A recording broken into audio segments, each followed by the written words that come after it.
Jack Sully has played his last game on the Rosebud and passed in his chips. For some time after his escape from the Mitchell jail last spring, he hung around his old haunts on the Whetstone, about 30 miles south of here. The scent got too close, and last fall he hit the trail for western Nebraska or Colorado and took a layoff. The old habits were too strong, and about a month ago he wandered back to this vicinity and made a winning play for a good stake. He and others ran off about 75 steers on the Rosebud, belonging to Montgomery and Schilling, and Harry Ham, Jewell, Dillon, and others. One of the gang worked a tenderfoot from Illinois to go into partnership with him to buy a bunch of stock, and Jack brought it in. The sucker, not being acquainted with brands, rules, etc., parted with $500 cash and his note for a $1,000. This was at once cashed, and the sucker's partner and the others made off with the proceeds. The theft was soon discovered, and the cattle taken from the innocent purchaser, while Jack and his pals treated themselves well at his expense. It was a smooth game, but turned out to be Sully's undoing. Complaints were made before U.S. Commissioner Tidrick of Chamberlain, and a warrant issued. A posse was formed consisting of Deputy U.S. Marshal John Petrie, Sheriff Irish of Brule, Deputy Sheriff Jesse Brown of Lyman, and Brand Inspector Long of Chamberlain, to go after Sully and bring him in.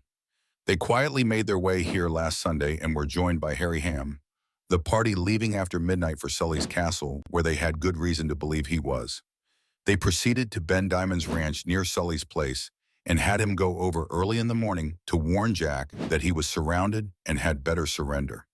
In the meantime, Irish, Long, and Ham stationed themselves on a side hill down the creek from the house, and Petrie and Brown came in from another direction. Diamond called Sully out and told him he was surrounded by a posse and advised him to surrender. But he declared they could not take him and that he was good for any two of them in the open.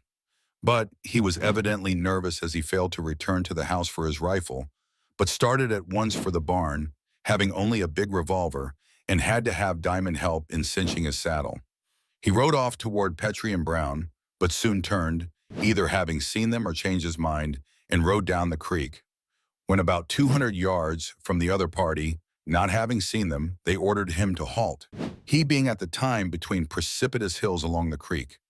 He paid no attention to them, but dashed forward a little and turned up a draw and up a side hill. The three opened fire on the horse as he came toward them, and at least a couple of the shots took effect but did not cripple the horse. As he dashed up the opposite hill, they emptied their .30-30 rifles, between 20 and 25 shots being fired. But they aimed low at the horse, so as to not hit Sully, so most of the shots went under the horse, or struck him low down. But part way up the hill, Sully began to lop in the saddle, and at the top he fell off. The horse went a short distance and stopped. Though hit several times in the lower part of the body, he will live. Sully was found to have been hit once in the lower part of the abdomen on the right side, the ball evidently passing just above the saddle. He was apparently hard hit and in pain. By this time, Petrie and Brown joined the rest of the posse at his side. He only spoke once, asking for water, and lived but 10 or 15 minutes. The coroner of Gregory County was summoned, and an inquest was held Monday night. On Wednesday, he was buried at his old place, quite a number of his neighbors on the reserve attending. The posse had warrants for others, and as soon as Sully died, they went after them.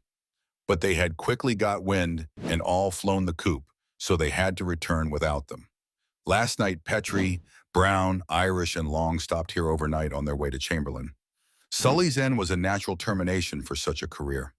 For 25 years, he has preyed upon others with an impunity and could not realize that times and conditions have changed, and that this community will no longer suffer such lawlessness.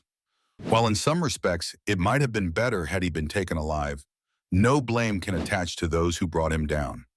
They gave him every opportunity to surrender, and when escaping, they tried to avoid hitting him. It was absolutely necessary that these officers do as they did, and that the lawless gang that infests Gregory and Lyman counties be taught that man just as nervy as they can be, sent after them and get them, dead if not alive. And many here have felt for some time that a few killings would do more to rid up the country than a dozen courts.